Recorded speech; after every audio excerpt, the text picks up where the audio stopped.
No, you're completely crazy. Frank Langella makes this movie. Langella. He saves... Oh, Langella, isn't it? I think it's Langella. Ash? I thought it was Langella. I think it's Langella. If it's not, we're going to get letters because that's what we've been saying the whole fucking episode. Remember when we first met John McClane? Argyle picked him up from the plane and took him down the Nakatomi Tower at the Christmas party. And the terrorists were overzealous, but it was sweet when they killed Ellis. And with a little help from Alan, John McClane kicked ass. Welcome back to Shat The Movies, the podcast where we answer the question, were the movies we loved when we were growing up really that good? Have you ever caught yourself thinking, why don't they make movies like they used to? Can you still remember spending your Friday night searching for the perfect movie rental at Blockbuster Video? Do you know what Blockbuster Video is? If you answered yes, then this is the podcast for you. I am one of your hosts, Gene Lyons, and alongside me are my co-hosts, Ash the Cosmic Key Winston. Hi, y'all. And Big D Dick Ebert. Good journey, everyone. And each week we take a look back in time and decide if our favorite films still hold up. The movies we cover are chosen by you, the listeners, who generously commission the films you love. If you like to see all the movies we have covered, will cover, or want to choose one for yourself, please visit shatthemovies.com and have a look. At the end of each podcast, we'll provide you, the audience, with the number of wipes each movie would take to get off your respective butts. So thank you so much for listening. If you haven't already, hit that subscribe button and share with a friend. That's how we help the podcast grow. Additionally, subscribe to our sister podcast, Shat on TV, where we review TV series such as Westworld, Taboo, American Gods, Lovecraft Country, Game of Thrones, True Detective, and Watchmen. Find all the information and past episodes at shatontv.com. And finally, to hang out with us live, follow and subscribe to our Twitch channel, shatthemovies.com/Twitch, where we play video games, host watch parties, and do live edits of this podcast. All that being said, Big D, what movie are you reviewing today? So, Gene, this week we are doing a genre that I can only remember us doing once before, which was a 2-hour product placement, and that was Transformers, the movie. So this week we are going to balance our neutrinos. We're going to go to Castle Grayskull, and we are going to try to defend the universe and save the cosmic key as we review the 1987 superhero film for our wonderful listener, Will C. Well, Will wrote in and said, "Greetings, Shat Crew. Thanks so much for doing this film review for me. I've been listening since Big D was doing an Arnold Schwarzenegger impression during the Conan review, and it made me laugh enough I decided to keep listening and have stuck with you through the years. To say thanks for the hours of entertainment, when my wife asked me what I wanted for Christmas in 2020, I had no idea what else to ask for, so I said, why not commission a podcast? You've already reviewed a load of the films I grew up watching, so I had to go for something a bit less mainstream. So I decided on 1987's Masters of the Universe. I was born the year this film was released, which was already several years after the massive He-Man craze of the early 80s had died. So I had very little knowledge of the whole He-Man story by the time I watched this film in the early 90s. But when I was a kid, our VHS collection only had a few films I was allowed or interested enough to watch, and this was one of them. I watched it a lot when I was young, and I always enjoyed it, despite having no idea who any of the characters were or what the setting was. When I went back and watched it again as an adult in my 30s, it was a rather different and somewhat crappier experience. Dolph Lundgren trying desperately to settle on an accent that changes from scene to scene, or even in between lines. Lieutenant Tom Paris and Monica Geller, before they were ever going through the motions of a love story I couldn't care less about. A storyline that tries so hard to disguise the fact that the production couldn't afford to build more sets for Eternia. It's all a bit of a mess, but thankfully it is saved somewhat by the standout performance, Frank Langella's portrayal of Skeletor. Langella, an award-winning actor on stage and in film, has often said how much he enjoyed playing this role, and it shows on screen as he clearly revels in hamming it up as the bad guy. Who wouldn't love to show up on set and devour the scenery as the ultimate villain of evil? Every scene he is in is a beautiful masterpiece. That monologue near the end of the film seems to go on for ages, and it is wonderfully watchable. 0 wipes. Okay, the rest of the film is crap, 4.5 wipes, but hey, you might like it. I mean, you liked Interview with a Vampire. Looking forward to hearing your take. Much love, Will C.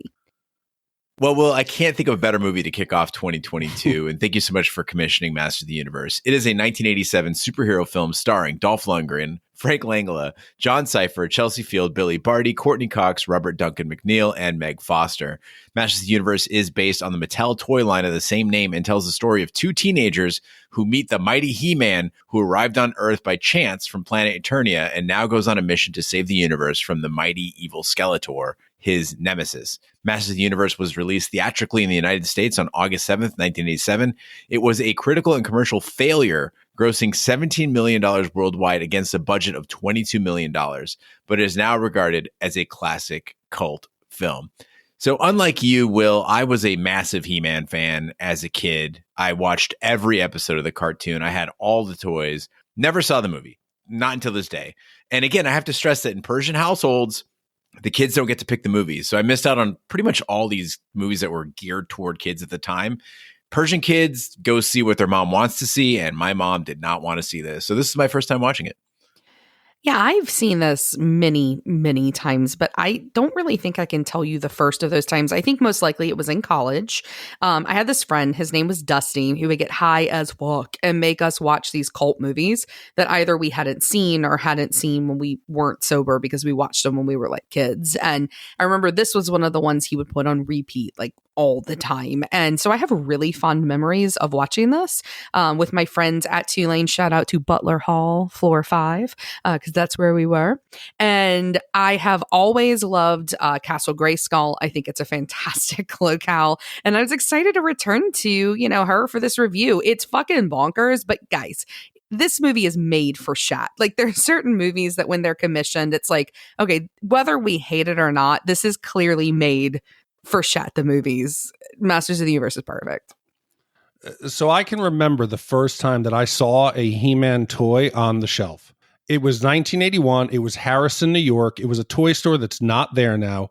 I was 7 or 8, and I immediately fell in love with them. There was something about these toys. There was a scale to them. No other toy at that time. We were used to like the Star Wars, the little like 3.5 inch or however big they are.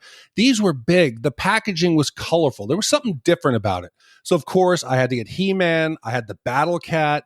Awesome. I like the weird characters like Stratos and Zodiac, Trapjaw. I had the Ram Man. You'd push him down, he'd jump.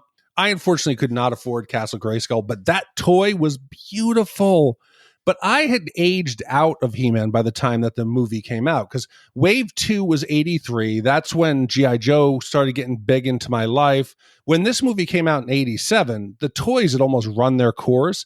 I had no interest in watching it. And even here sitting on my desk, I have a gift from Roger Roper, which was a little Fisto. Mm-hmm. He gave me a little Fisto toy. I don't think this was because I loved He-Man. I think it was more something about his name and that large metal glove that he's prominently wearing, and fisting, I believe, is what Fisto does. Out of all the toys I think I had, my favorite one was my Battle Damage He-Man. Remember the Battle Damage one? So you tap him in the chest and the chest would flip around, and then it'd be like scarring and stuff. That was just an incredible invention. Way to go. Fantastic. Well, onward into the new year and off to Eternia. Let's hit that trailer. At the far end of the universe, there is a planet ruled by a being of utter evil.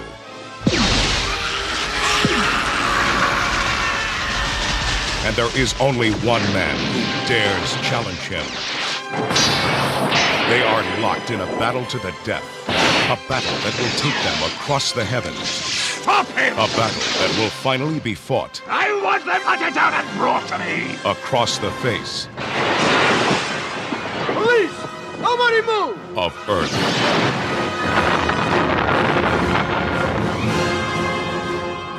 I think I'm gonna need some backup. Can you show us the way? Of course. No.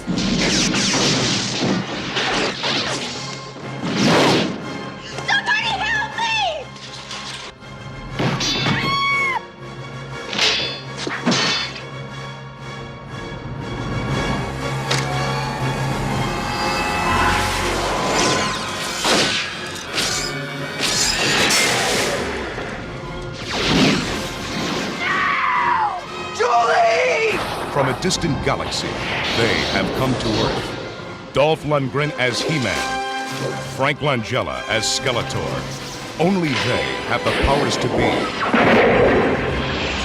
Masters of the Universe. Live the adventure.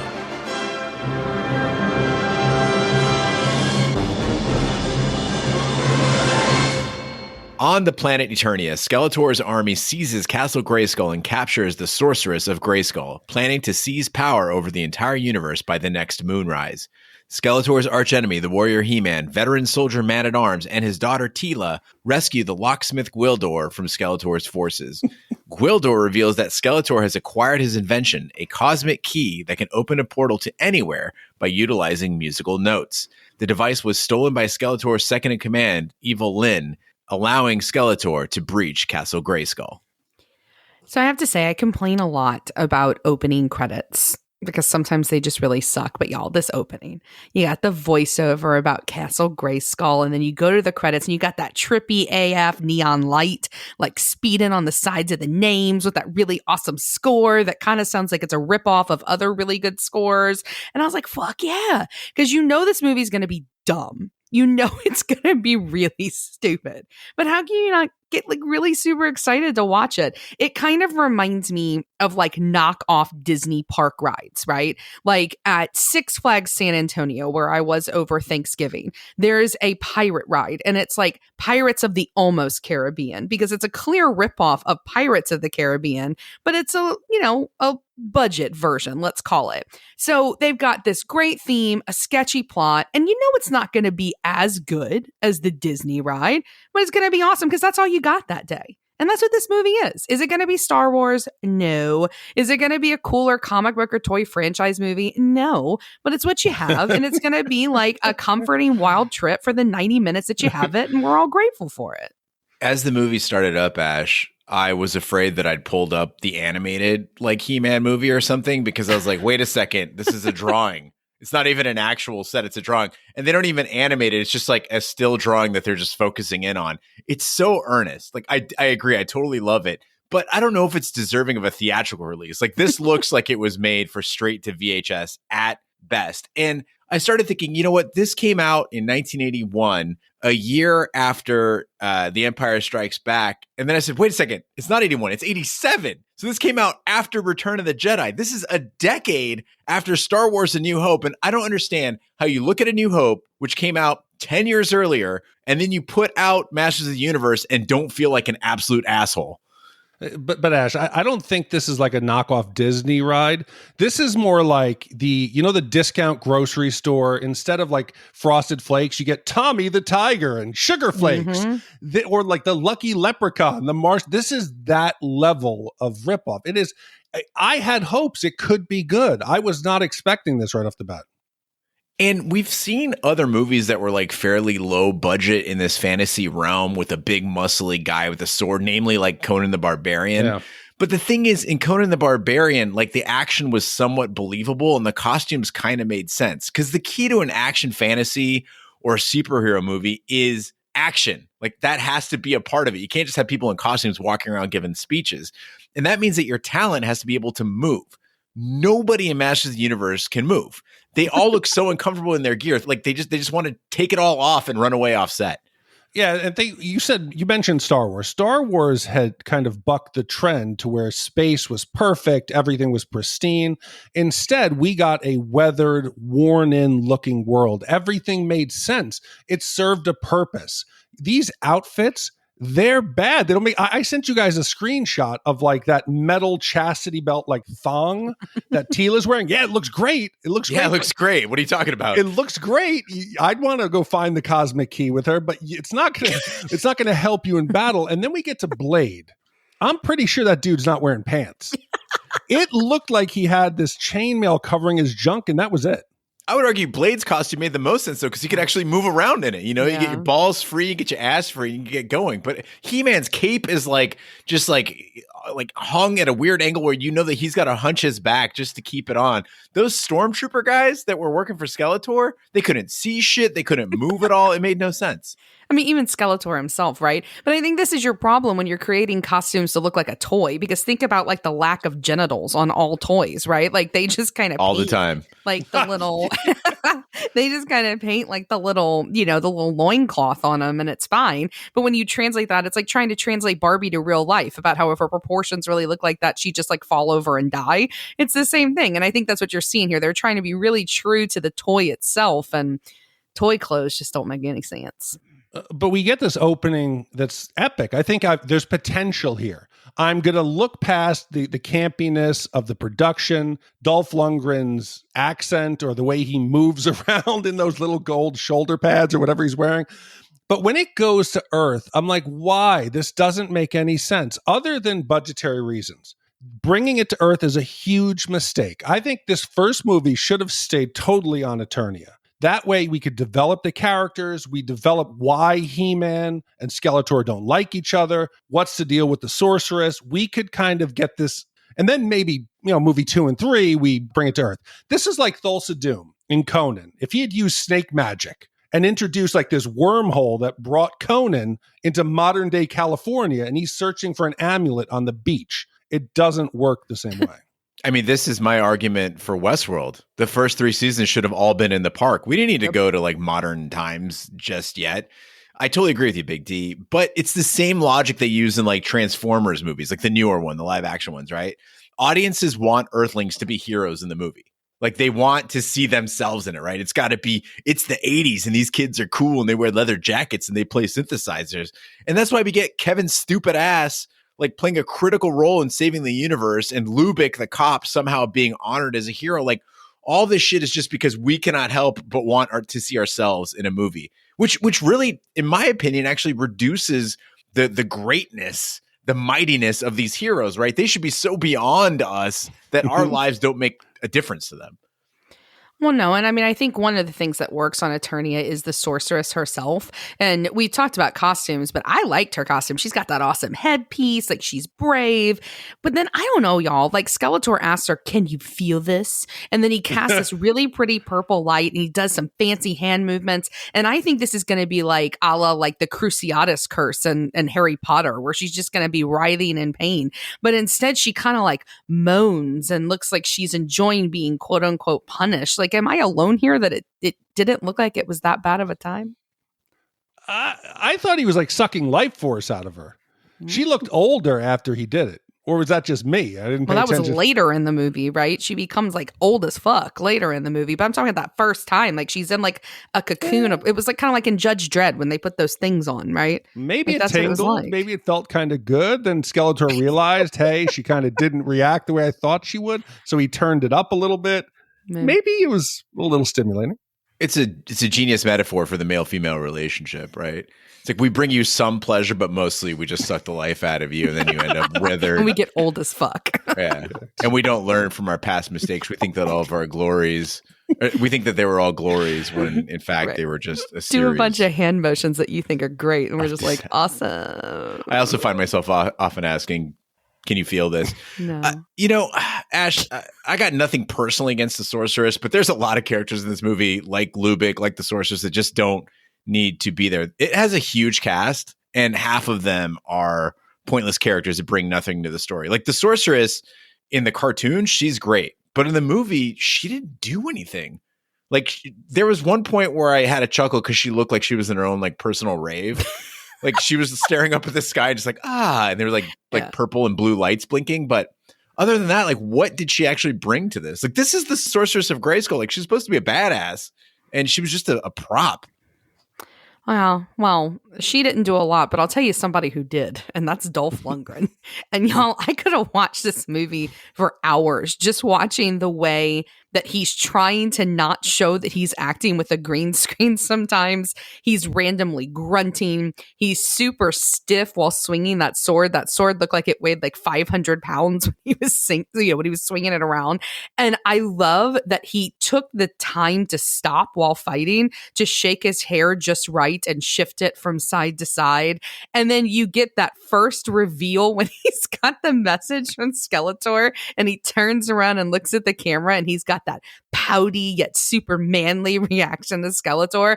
I loved him in this. He's ridiculous. I'm not saying he's good, but he physically was made for this role and he's super shatty, but I think shatty's kind of fun. I just wish they would have gone like the full He-Man treatment. Like give him that like Taylor Swift haircut with the bangs across. Yes. That would have been amazing. And I agree with Will. I agree with you, Ash. He is trying so hard to fight his accent and to fight his Dolphness, right? Dolph Lundgren, Rocky IV. That's the Dolph Lundgren I want to see. Don't act like you're an American, right? Go or just go full Arnold and just embrace your shit, right? Arnold never tried to hide the accent. No. Yes, he tried to like learn how to say words, but no matter what role he's in, whether it's Kindergarten Cop or Jingle All the Way, there is no attempt to hide the accent and hide the fact that you're Arnold. Dolph, just be Dolph. Hide it. They don't even try to explain it. You don't need it. Fuck, it's Arnold. Who cares? But this has to make you respect Schwarzenegger even more when you look at like Conan, right? He worked with a vocal coach. He worked on these speeches. He worked on the dialogue. He was 20 when he won his first Mr. Olympian. He took the movie business like he did lifting weights. He put the work in. You cannot fake these fighting skills. Schwarzenegger just didn't look the part. He spent 18 months training with Franco Columbu. He ran, he lifted weights, he was climbing ropes, he was riding horses, he was swimming. And for 3 months on top of this, he worked for 2 hours a day with an 11-pound broadsword. That way he could actually look like he knew what he was doing. Schwarzenegger also said, I'm not a cartoon character. I have to lose some weight so I can move around. He lost 30 pounds so he could be athletic, so he could do the moves. Dolph just almost like he showed up on set and said, I'm He-Man, here I am, and didn't do the other work. See, but I think Dolph is trying to do a lot more than Arnold was trying to do, because Arnold, like play a barbarian, play a robot. You know, he can do that stuff. What Dolph is trying to do, as Ash mentioned, he's trying to show things like compassion. He's trying to show things like a sense of humor. Like he chuckles a lot as things are going on. And I think that was a result of misdirection rather than like a poor performance from the guy. You give him a costume he can't work in. You make him be a character that he can't quite like achieve. And then you also ask him to somehow like, you know, remove the accent. And what you get is a guy who's struggling through every scene, despite being a pretty good actor otherwise. With Gwildor's remaining prototype of the key in hand, He-Man and his friends travel to the castle. They attempt to free the sorceress, but are overwhelmed by Skeletor's army and forced to flee through Gwildor's hastily opened portal, transporting them to Earth. The key is misplaced on their arrival and discovered by 2 California teenagers, Julie Winston and her boyfriend, Kevin Corrigan. They accidentally send a signal that allows Evil Lynn to track it. She then sends her henchmen Sarod, Blade, Beastman, and Karg to recover it. Kevin mistakes the key for a synthesizer and takes it to a music store run by his friend Charlie. Karg's team arrives and chases Julie until He-Man rescues her. All right, so I'm going to go out on a limb here. And I'm going to say that Courteney Cox was in her prime at this age, not when she actually became famous. Because I think she's one of the few like women who looks better with like that baby fat that she has with no makeup, rather than when she becomes all skinny, like once Friends comes along. Like she's got like too angular of a face. And I think she looks awesome in this movie. And I don't know, maybe I just have a low bar for her, but I didn't think she was that bad in this. I thought her lines were dumb. They were like absolutely ridiculous, but she delivered them in a way that made it like, I don't know, 17% more believable. I think you like her in this movie because she looks like a slightly chubbier Jared Leto. But Masters of the Universe convinced me that Friends was the best thing that ever happened to Courteney Cox, because she can't act her way out of a wet paper bag. Like Monica is the only thing she can do. In this movie, she's just reciting lines and staring blankly. Yeah, she doesn't look bad. I would argue she looks better as she gets older. But no, I think this or that Bruce Springsteen Dancing in the Dark video was like the pinnacle of her performance. I agree. Okay, she has one thing to do. You have one job. Explain why she's leaving the hometown and Kevin behind and what happened to her parents. That's all she has to do to make us understand her and the drama behind her life and why she's going. She has zero credibility. There's no emotion. There's nothing that she's doing that makes me believe that her character's gone through anything. She makes Jennifer Aniston in Leprechaun. That looks like a credible performance compared to this. Jennifer Aniston, the lady that works with Courteney Cox at the diner in Masters of the Universe, is just eating a piece of chicken, puts on a better performance. Yeah. I was like, I want to know more about her. She's interesting. I completely agree. Well, the plot is like ridiculous, right? Because you find this big ass piece of equipment and you could think it's lots of things, but you go to fucking synthesizer. Like, first of all, I'm a huge Doctor Who fan. As I've said on the podcast before, this looks like a total knockoff of every sonic screwdriver that has ever existed. Or maybe, I don't know, maybe you think this is a gun, or maybe that torture device that eventually was created in 7, but a synth? Like, that is the last thing that I would think this thing was, but not Kevin. Kevin immediately has the idea to take it to the school, and my favorite line in the whole movie, let's amp this baby up. And then they take it, they plug it in, it starts spinning, doing this bomb-ass light show. Maybe you get concerned, but not Kevin. He sticks with the synth idea. Y'all, Kevin sucks. Also, this is the 80s. Like, everybody's got computer mania. Right. Wouldn't you? My immediate thought would be it's probably some sort of a computer that fell from space or like a part of a satellite or something like that. And what's amazing about this whole scene, Ash, is that it follows like this very somber splitting up scene in a cemetery. So they're visiting the dead parents. They're in the cemetery. Everything's very sad. They're basically talking about breaking up. Then they walk a couple of steps and it's like, whoa, Japanese synthesizer. And they're happy for some reason. They're all cheered up. They're smiling at each other. Let's amp this baby up. And, talk about tonality with Ravenous. We're treading that water again. Yeah, but this is a change. Traditionally, a high school student would take something they find to the science teacher. We have my science project. They find that like orb of light, take it to the science teacher. You find a mogwai that's multiplying with water, take it to a science teacher. Here, at least they tried to teach us that the universe is magic, because we have to have the fact that he's a loser keyboardist in a band come back and pay off somehow. But you're right, Ash. You're driving around with Lubick, and Lubick doesn't question this thing. With the points on the end, it looks like a bomb until finally at the end he says, hey, kid, I don't think that's some kind of synthesizer. Like Lubick all of a sudden has, and am I the only one who kept thinking that Lubick, that's Back to the Future's Mr. Strickland? I know it's the same actor, but right down to the shotgun in Back to the Future Part 2, the characters are interchangeable. This might happen in the same world. I mean, it's literally the only thing he does, though. It's the same character as Top Gun, too. I mean, he just has a bald head and says everything in a very stern manner. That's his go-to. At least he does one thing well. Does he? Yeah, I think he does that stern. Oh, he does that thing well. Yeah, he does that one thing. It works for him. So Kevin takes off with this cosmic key. He goes to show it to Charlie. He-Man shows up late to the scene. He rescues Julie. And we get the scene where like he's been carrying her in his big arms and he's all like greased up and shit. And he sets her down and he's like, where is the cosmic key? Have you seen anything like it? And she's like, oh, my boyfriend has it. And I'm immediately calling bullshit. There is no way that Julie gets rescued by He-Man, like cradled against that chest, and then says, oh yeah, my boyfriend has it. She is not mentioning Kevin at all. Where this movie needed to go is Kevin, I don't know, gets killed or something. He disappears. You get your single He-Man, you get your single Julie. Julie and Kevin seem like they're super okay with splitting up. And fuck it. Why not have Kevin just not exist? He doesn't need to get killed. He just needs to not be in the movie. And instead, Julie's the musician, right? She can save the day, be He-Man's girlfriend. I know this is like some extreme shipping, but I think it makes for a better story and takes one more unnecessary character out of the movie. Dude, but the best part is that subtle dig that Teela gives. Teela calls He-Man out when he says, this is Julie. She's going to help us. Teela looks at him, rolls her eyes. He goes, oh, I'll bet she is. You know that He-Man has done this multiple times back on Eternia. That he's rolled up with some random chick and Teela's like, all right, I know what the hell is going to happen here. But some of the characters in this movie, we've already talked. You said, Gene, you could do away with some of them. What happened to some of the characters that were the core of the toy line? You had Orko, who was big in the cartoon series. He's beloved. And this movie tries to force a character to replace him, I guess, because they didn't have the money to do this floating ghost. But I hate everything about Gwildor. I hate the way he looks like Wicked from Willow and Yoda and the Ewok had some kind of bastard child. That's what Gwildor is. He never takes anything serious. He's goofing around. He's hiding barbecue and drinking barbecue sauce. He's off converting a pink Cadillac convertible while everyone else is fighting to the death. He's trying to make the group laugh. And they do laugh at inappropriate times. Wow, Kevin, you've been badly beaten. You're wearing the collar of Algebra.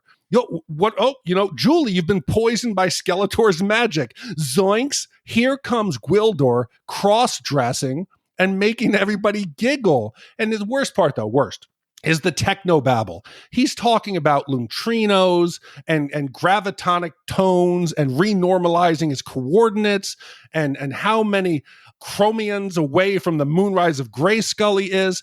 This is ridiculous, and this character did nothing but take away from the core of the show and the characters we loved. I mean, they sort of explain Gwildor's goofiness by making him come from a race of peaceful, trusting people. Like that, like they early on in the movie, he's like, "Oh, we don't even lock our doors," even though he's a locksmith. So it's kind of weird. But, Yeah. but what I don't get is like he doesn't toughen up during the course of the movie, right? It's the thing we talk about a lot with film is like characters should develop. So you're engaged in this war. You're seeing your friends being, attacked. These people who saved you, right? You know what's at stake. It's the future of the universe. And at one point, Julie fucking just waltzes on in to grab the cosmic key, his last prototype of the cosmic key. Gwildor is holding a fucking revolver in his hands, pointing it at people. So clearly he doesn't have an issue with threatening people. Julie starts walking out. Fucking shoot her. Gwildor, shoot her. You don't owe her anything. It's the fate of the universe. Just lets her walk out. And I was so disappointed in this guy. Yeah, shoot her in the leg. He didn't have to kill her. Just wound her. Make her stop. That's such a tired gun people talking point, Big D. Jeez, you should know better. But for all its absolutely ridiculous devices that Gwildor comes up with and the fucking pseudoscience and technobabble that he's doing, I felt like Masters of the Universe did one thing really well, which is being shockingly accurate in its predictions of future technology. Skeletor, when he's trying to like locate the cosmic key, they show us a working version of Google Maps satellite view. Like that, I thought I was actually looking at Google Maps, so I remembered that it was 1987. They didn't know what the fuck that was. Gwildor, yeah, Big D, he's wasting time, but Homeboy's building alternative fuel vehicles. Like, unfortunately, they didn't hit it right on every mark. We had hoverboards that only work if you squat like you're taking a hyper shit. But for the most part, like, the tech made sense. I just want Evelyn's scanner that can replay the past events. Where is that tech? And why didn't they use it throughout the whole movie? Anytime there's a question of where did they go, just keep scanning. Yeah, when she busted that thing out, I thought it was just gonna like show her the direction, kind of like the PKE meters, right, in Ghostbusters. No, we get an actual replay of the events that happened. I don't get it. Well, and then that becomes that terrifying episode of Black Mirror where they install those in people's eyes. And I was like, wow, this is where they got that fucking idea from, because it's identical to what happens in Masters of the Universe. But instead there, they figure out who's cheating on one another. So scary. It's a film before its time. Well, Karg's team returns to Grayskull, where Skeletor kills Saurod and sends the others back to Earth with a larger force under Evil Lynn's command. Kevin is taken to Julie's house by Lubick, a detective investigating the disturbance created by Karg's team. Lubick confiscates the key and leaves. Immediately afterward, Evil Lynn captures and interrogates Kevin for the key's location with a mind control collar. So we talked about other films existing literally only to make toys or to sell them. And this is one of those films. From that scene, you can totally tell it. They call out all of the henchmen at once. And as he calls them out, they each get their little moment where they step forward. They might as well just be like in a box with a price tag for every kid at home to own them, because they have their little costumes, they have their little weapon, and it's clear that this would spawn toys for each and every one of them, that every kid they were hoping would want them to act out the scenes from this movie.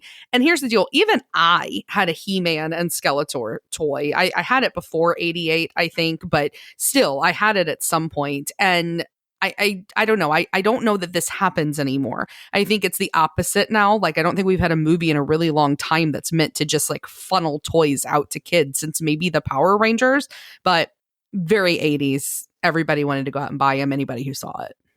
Big D, as you mentioned, like He-Man has this wealth of characters from the cartoon series that's already around. And I was hoping to see some of my favorite cartoon henchmen brought to life on the big screen. Like, that's the whole point of doing these live action movies. Instead, we got a bunch of dudes I'd never seen before because they were created for the movie. Saurod, Karg, and Blade did not exist prior to this film. And that's why their designs suck so much, as Ash said. And thank goodness we at least got Beastman, who, surprise, was like the coolest of them because he'd already been fleshed out. We already knew who Beastman was from the original He-Man line, and he was the only one that like even challenged He-Man in any degree. But Ash, this is actually reversed. Netflix has a series I've promoted before. It's called The Toys That Made Us. And they do one on He-Man. It's the origin of the toy. When He-Man came out, that first wave of characters, I think there was a total of like 7 characters. There was no backstory. They just released the characters, and each one came with a tiny comic book that was like maybe 8 pages. It gave you an overview of some characters interacting. There was no story. So then when they went into development for the animated series, that not only promoted the toys, but also developed the backstory for the show and the characters, because before that didn't exist. So when we got to this point now in 87, everything had pretty much run its course. And this movie alone was a giant money grab to try to revive interest in a fading toy line. But based on those toys, I was kind of surprised to see like guns in this movie, because like I remember having the toys, and Man-at-Arms could like shoot like blasts out of his arms or something like that, I remember. But for the most part, like everybody just had like clubs, axes, swords and shit. And so in this movie, we got blasters, which kind of changes the game. And, you know, we talked about Star Wars where there are blasters, but there's lightsabers to balance that out, right? It's a more elegant weapon. And it actually makes sense that they could be used against a blaster. Here in Masters of the Universe, the weapons and armor make no sense. They make Star Wars look downright scientific. And just so we have this straight, some dudes in the movie have blasters, and those blasters we see can blow up a car. But they can't blast through wooden doors at a music store. They can't blast through a sword. And then He-Man, he's not just a swordsman. He's fucking deadly with blasters. I mean, he's just shooting people behind the back. He's shooting people like, you know, overhead. The guy is just going on a fucking killing spree. But for some reason, he likes to hold a sword in one hand while he's doing that. So he's got a heavy-ass sword, as Ash mentioned, plus a blaster in his offhand. And then everybody's got some kind of armor on, whether, you know, it's just Blade with his like dingling chainmail, or whether it's those, you know, stormtroopers with like their full on armor. But none of the armor actually protects against blasters or swords. So you got two types of weaponry being used. Armor doesn't protect against any of it. You bring Skeletor in the mix, which no one can defend against him, I guess. I don't know. It just, the weapons don't make any sense in this movie. But I think it's, again, they were trying to latch on to the next development of toys, which was space, blasters, weapons. It wasn't sword play. And normally in a movie, you can tell whether it's quality choreography is by how tight the camera stays. If the camera sits back and lets you watch the action from afar, then you can tell when someone's skilled. This is close up of clang, jumping back and forth, because you know it doesn't look good if you saw it from afar. And that sword on his back, half the scenes, it's missing. He's not running around with it. Other ones, it's on there. And I sent Gene a little video clip where He-Man, they're going to finally escape onto the roof of like the pawn shop. He-Man rips the door down. The sword falls off of He-Man's back. He doesn't turn around to pick it up and just runs up the stairs. Maybe that's one of the magical attributes of the Sword of Power, is it just can reappear or follow you around. Or like Thor's hammer, right? Like he just calls it and it appears on his back, or it flies through the air and he grabs it. I don't think that's the case here. I would have rather he got up to the roof and was like, "Where is my sword? I've lost my sword." I'm also somewhat grateful that they didn't show that scene where the sword is flying through the air on its own trying to find Dolph Lundgren. Julie and the Eternians release Kevin from the collar, but Skeletor's forces catch up with them. Evil Lyn recovers the key and summons Skeletor to Earth. Skeletor's forces capture the Eternians, and Julie is mortally wounded by Skeletor's lightning blast, which simultaneously erases the memory storage of Gwildor's key. He-Man surrenders to save his comrades and is returned to Eternia as Skeletor's slave. Skeletor declares himself the master of the universe and uses his new powers to force He-Man to kneel. I hate to say this, but by this point in this movie, I was coming to the realization that He-Man isn't as cool as I remembered him, especially as a kid. Like, he's slow, he's lumbering, he's not that smart. And in general, like, He-Man kind of sucks. And no, don't get me wrong, he looks amazing. Dolph looks like a god amongst men, and I'm not a fan of big muscles. I think they're kind of gross, but, you know, he looks good. But he's kind of a lame character. And you've got his secondary helpers that I think are a lot more interesting. And maybe it was Dolph himself, perhaps. His acting, as we talked about, is pretty awful. That scene where he's being whipped by that crazy red CGI thing is my favorite example of how bad he is in this movie. Because you know that he kept messing up. So someone had to stand off camera saying, "Okay, Dolph, wince here. Okay, it hurts again here." And all Dolph is doing is just a little bit of like, a little bit like a twitch, right? But the best part of it is when we see the sorceress's reaction. They cut to her and she isn't pained for him at all. She just kind of shakes her head disapprovingly, acknowledging what everybody knows, which is that his acting is really bad. And I think that maybe it was just a scene they forgot to cut. Like it was the actual actress, like in real life. Because she's like, really, Dolph, like get your fucking shit together so I can get this thing off my head. Just disappointment. I mean, we've talked about this with Lori Petty in The Army Now. Sometimes I don't blame the actor if I've seen them in other movies where they're good. Every actor in this movie is at his or her worst in this movie specifically. It's like they brought out the worst in everybody. Dolph Lundgren, Rocky IV, he's great. Chelsea Field in Last Boy Scout, she's great. James Tolkien, as you mentioned, Big D, Back to the Future, Top Gun, great. And the only exception is Billy Barty, who had the misfortune of being in Willow, where he was worse, but he's much better in like UHF. No, you're completely crazy. Frank Langella makes this movie. Langella. He saves. Oh, Langella, isn't it?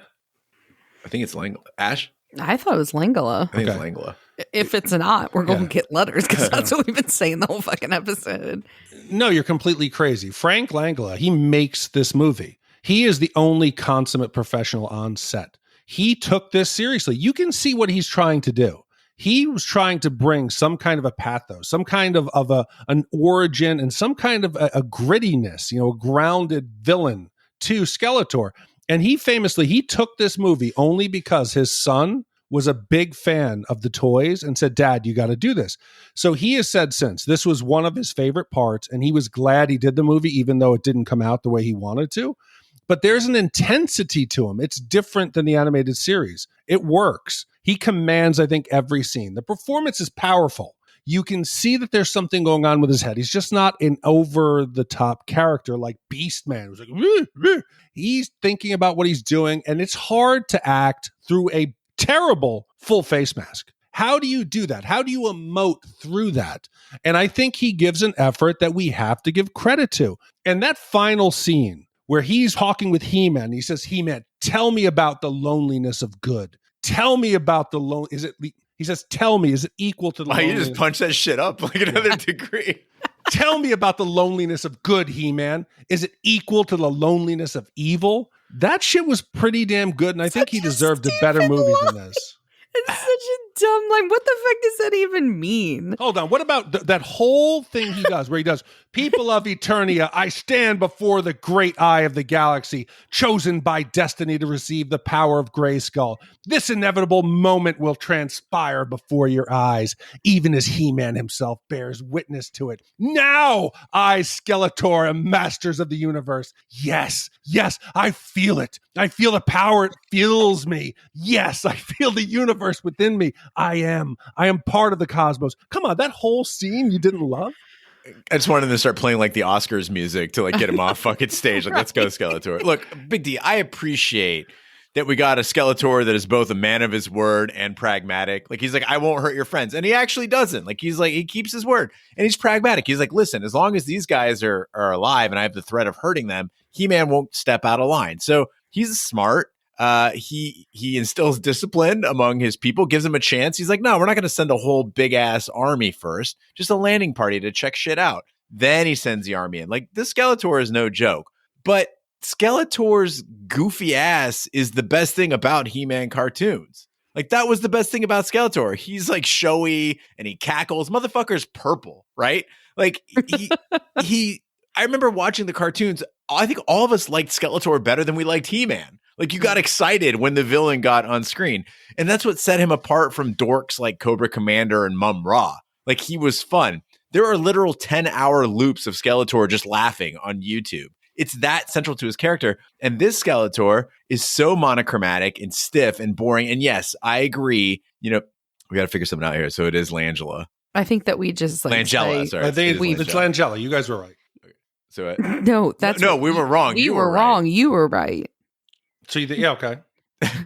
Should I just address it now? I think you just say, sorry, we've been saying it fucking wrong. All right. It's like Rehoboam. Yeah. Rehoboam.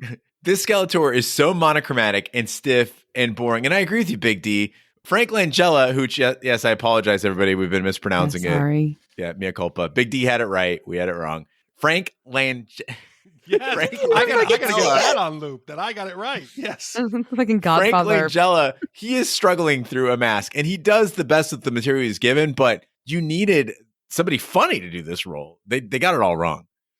Well, back on Earth, Gwildor repairs the cosmic key, and Kevin recreates the tones necessary to create a gateway to Eternia, the group portal to Castle Grayskull, and battle Skeletor's forces. Skeletor's army deserts him, and he accidentally frees He-Man, who reclaims the Sword of Grayskull. He-Man knocks Skeletor into a pit, and the freed sorcerer heals Julie. The portal is reopened to send the Earthlings home. Hailed as a hero for his bravery, Lubick decides to remain on Eternia. Julie awakens on the morning of her parents' deaths by plane crash. She prevents them from taking the ill-fated flight and runs outside to find Kevin confirms that their experiences were real, producing a souvenir from Eternia. In a post-credits scene, Skeletor's head emerges from the water at the bottom of the pit saying, "I'll be back." So this final fight we've all been waiting for, it's the fight between He-Man and Skeletor. They telegraph it throughout the whole film.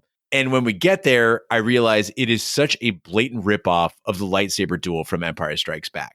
Let's look at all the similarities. You got two supernaturally powered guys representing good and evil. They're using melee weapons while the screen flashes in bright colors against a dark backdrop on precarious ground. One guy tries to show mercy. The other guy goes flying down a shaft. It's like a frame for frame ripoff. Yeah, I think you're being kind. It goes well beyond just The Empire Strikes Back.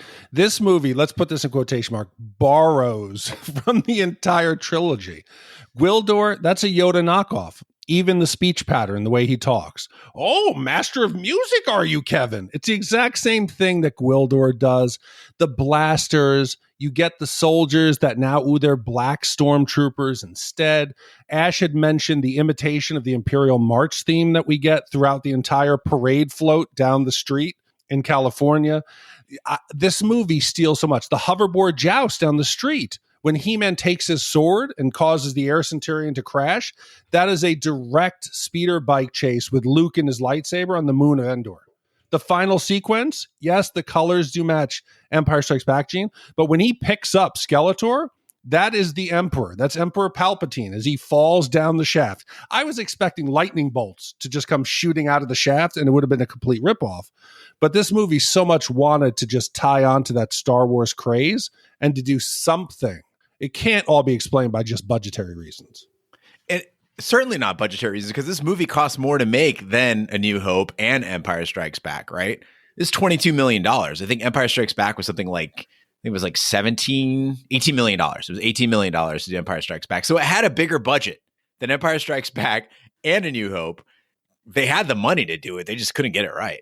Yeah, I wonder where they spent the money on, because it went somewhere. Maybe there's like shiny outfits, but the Cosmic Key is pretty impressive. Like, that thing looks pretty badass. That's at least 20% of the budget. It really is cool. The way the keys expand. I was trying to really focus on it. That was probably the first thing they built. And then went, shit, we spent too much money on it. But we get to the end here now. And I was so happy at one little stupid thing. The fact that when, Kevin gets the keyboard out, they're going to get Julie back. She's now going through some kind of toxic shock because of Skeletor's magic. And they teleport into Castle Grayskull. And it's not just them. It is a full, semicircle of what was in the real world. We get part of the Cadillac, part of the brick wall, everything from Earth. It's now brought into Eternia, including Lubbock. And Lubbock does work. Lubbock. You're probably right, though. Not Lubbock, Texas. It's Lubbock, right? It's Lubbock, It's Lubbock. yeah. And Lubbock, he does work here. I said, what, do you think it's Lubbock? No, Lubbock. you said Lubbock. I said Lubbock. No, you said Lubbock. You said Lubbock. I said Lubbock. We got it recorded. I'm going to play it back. Right. And at this point, Lubbock does work. He's got that regular old pump action shotgun. It's not a laser blaster. It's the most effective weapon against Skeletor's troops. And he's a hero. He's such a hero that he stays behind. And it appears that he is gifted some hot young Eternia woman, right? Because he didn't have time to build a relationship with somebody that he's now kissing next to the throne, but that he stayed behind. It was an unexpected, realistic part of this movie. But do you think they gifted him that woman? What was the deal there? I mean, I think it's kind of like your military service, You got to tell me that when you told chicks you were in the Army, they weren't like, oh, all right. No, not really. Really? No, because around you got to realize, yes, maybe away from Army bases, but near the Army bases, every dude's dropping that line. Well, Eternia is pretty fucking far from an Army base.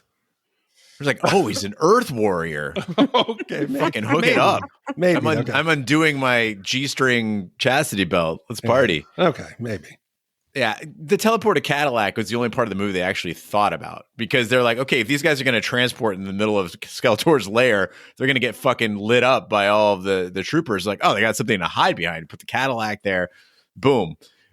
But how weak are Eternia's fighters if Lubick is considered a commando? Like, I go back to this where we were talking about originally. Like these are supposed to be the toughest motherfuckers in the universe. They consider Earth a primitive planet with, primitive people. They've got air centurions and they've got sorcerers and they've got laser blasters. You got an old detective with a shotgun and he's just wasting motherfuckers. Like that's your guy. That's the sex symbol. That's the warrior. Everyone bows down. He gets a place in the fucking throne room. He's got a throne. Dude, how great would it be if Lubick goes back and then recruits all of his cop buddies? He's like, you're not going to believe this. We're in a world, everyone's wearing these skimpy ass outfits and we're tough guys. We can go there, we get really hot women, and we can live in the castle. Come with me, buddies. Come on. Well, now is the time when we give our wipe score for Masters of the Universe. The wipe score is our way of telling you how many wipes this movie would take to get off your respective butts. 0 wipes is a perfect movie. It is being the actual butt strap on Tila's G-string chastity belt. And 5 wipes is an absolute disaster. Is being blasted by swamp water out of Gwildor's gill flaps. Ash, we'll start with you. What's your wipe score for Masters of the Universe? I don't know if I agree that that's a 0 wipe comparison here, but I will be honest. Okay, I started this, I think, with some rose-colored glasses, and I am taking a page out of Gene Lyons' response to Ravenous and changing my score a little bit. I initially was going to come in at a totally average 2.5 wipes, but I do admit after talking about it that this is a little bit worse than an average movie. So let's talk about it. As an adult, this movie did run a little long for me. I think 90 minutes, like a really tight 90 would have been perfect, but I still did think it was fun. It's ridiculous. It's stupid, but it's stupid fun. Is this cinema?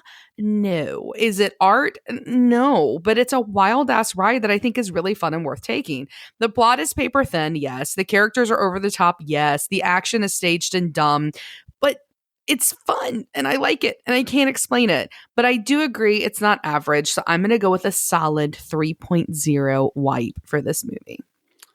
So if not for the superb performance of Frank Langella, I think this movie would have been one of the worst films that we reviewed. And Ash, you know, everyone says this is a cult classic.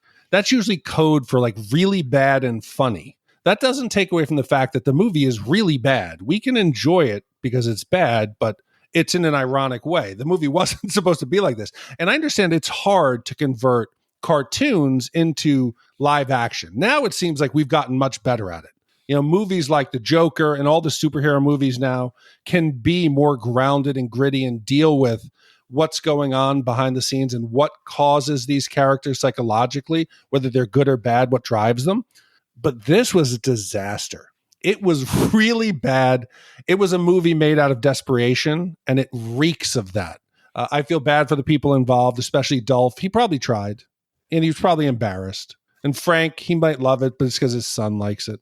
But overall, this is a pretty bad movie. I'm going to give it a 3 wipes, and that's kind, only because I laughed so much. I think you're both are being very, very kind here. I can't think of anything I actually like about this movie. I mean, we talk about bad movies that make you laugh. I just didn't really laugh during this movie. I was trying to find something to latch onto, something to champion. It lacks the cool of Conan the Barbarian. It's not cool. It's not fun like Flash Gordon. And it feels intensely derivative of movies that came out before it while being unable to match the performances and effects of those films. I mean, we're talking movies that came out 10 years earlier with smaller budgets. And I was thinking about giving it 4.5 wipes, but that would be an insult to movies like Valley Girl and Trading Places and Labyrinth. It's not as bad as Student Bodies, which is still the worst movie I've ever seen while doing this podcast, but it's certainly in the neighborhood. Masters of the Universe gets 4.75 wipes for me. Wow. Well, you gave a 5, right? You did 1.5. Yeah, it was Student Bodies. Okay. It's the worst movie I've ever seen in my life.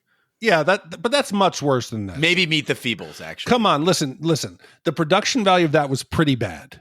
They didn't even make an effort. That was like a student film. You really think this was only 0.25 worse than this? Well, Student Bodies didn't have the budget and the star power this did. I mean, you expect more if you pour more into it, right? And my 4.5s prior to this is Valley Girl, Trading Places, and Labyrinth. This is much worse than those. So you got to find that middle ground. This is a 4.75. It makes me feel guilty actually about giving those other movies 4.5 because it's that bad. Okay. Yeah. So with 4 3/4 wipes from me, 3 wipes from Ash and Big D, that gives us an average wipe score of 3.583 repeating wipes for Masters of the Universe.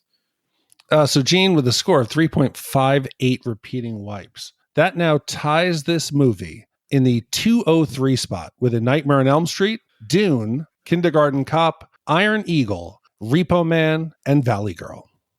Other than Dune, I'm okay with it. Dune, somehow I feel like it's an injustice that it's there, but No. well, this one's pretty fun. I mean, of those movies we just listed, Kindergarten Cop was pretty fun. Repo Man was pretty bad. Nightmare on Elm Street was kind of funny. Nightmare on Elm Street is amazing, but anyway. Yeah. And I think they did more with the budget, actually, because that was a more low budget. And other than Freddy with the super long, like, broomstick arms going down the... Nightmare on alley, Elm Street is pretty good. terrifying. Yeah. All right, Big D. Well, I'm sure we're going to hear a lot about this one from the audience. If you want to write to us, it's hosts@shatthemovies.com, or you can call us at 914-719-SHAT. Thank you, Will, for commissioning Master of the Universe. Big D, what do we have coming up next week? So, Gene, next week, David and Jack, 2 American college students, are backpacking through Britain when a large wolf attacks them. David survives with a bite, but Jack is brutally killed. As David heals in the hospital, he's plagued by violent nightmares of his mutilated friend, who warns David that he's becoming a werewolf. When David discovers the horrible truth, he contemplates suicide before the next full moon causes him to transform from man to murderous beast. Commissioned by Rob T., came out in 1981. This is a John Landis film, and this was a pleasant surprise. Well, thank you to all of our commissioners who make this podcast possible. That concludes this week's episode of Shat the Movies. Be sure to follow us on social media and share with a friend. We're on Facebook, Twitter, Snapchat, and Instagram at Shat the Movies. You can email us again at hosts@shatthemovies.com. Support the podcast by shopping our Amazon affiliate link, buying our merch, or commissioning your own movie. Find all that information by visiting our website, shatthemovies.com. Also, you can check out our sister podcast, Shat on TV. We review TV series such as Lovecraft Country, Westworld, True Detective, Taboo, American Gods, Game of Thrones, and Watchmen. Find all the information on our website, shatontv.com. Wherever fine podcasts can be found, including iTunes, Google Play, Stitcher, and YouTube. Be sure to subscribe. And if you stop by iTunes or Spotify, please leave us a review. That helps the podcast grow. On behalf of my co-hosts, Big D and Ash, I'm Gene Lyons. Join us next week for the following movie. This is the story of 2 young American students traveling through England on a night of the full moon.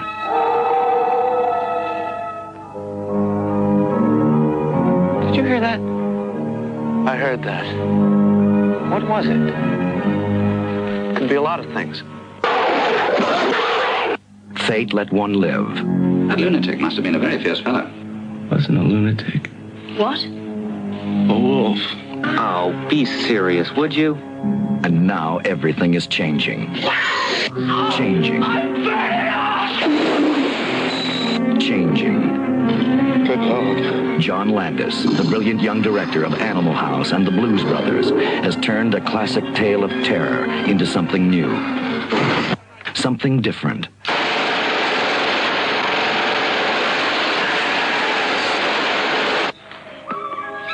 Excuse me. A naked American man stole my balloon.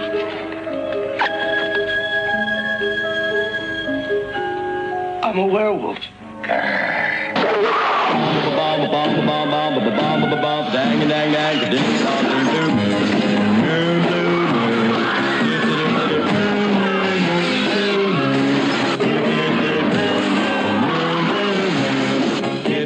An American Werewolf in London.